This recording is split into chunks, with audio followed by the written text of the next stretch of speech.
Hello guys, in this tutorial you will learn how you can insert an image into an HTML file in VS Code. So let us guide you through this. So in the first step guys, what you want to do is navigate to your project folder in the Explorer on VS Code. So I'm going to use this project folder here. Then navigate to the HTML file you have created. You can create one by clicking into this button, then give it a name. I will go with project file HTML. Make sure that HTML is of course the ending of the file name so that it is an HTML file. What you want to do after that guys is enter your HTML code here. I have entered this one here for demonstration purposes. Next, navigate to the command line where I'd like to insert the image. I will go with line number 7 here inside the file body.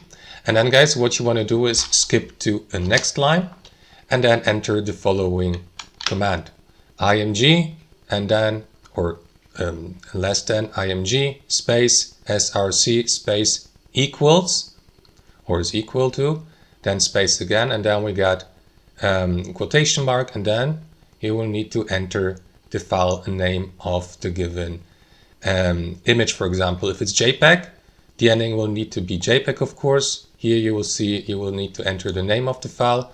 If it's PNG, you will need to enter the ending PNG and close the command with quotation mark and greater than.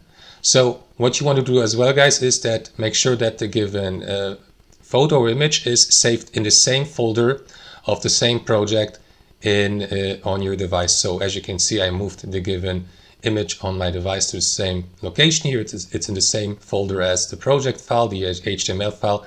So what you want to do is enter that name here with the given file type, right? So let me enter it, which is channel logo. Then we got underline logo 2 underline dot or 02 dot, and then we got the file type, which is PNG. Then again, as I said, close with a quotation mark and greater than, and that's it. Now you can run the given page, for example, or HTML file. So let me show you how it would look like. To do that, right click into the file, then select open in default browser, and you will see that that's the body text here with the inserted logo as an image. So that's how it works, guys. As you can see, that's how it would look like after the inserting of the image. Thanks for watching, and I'll see you next time.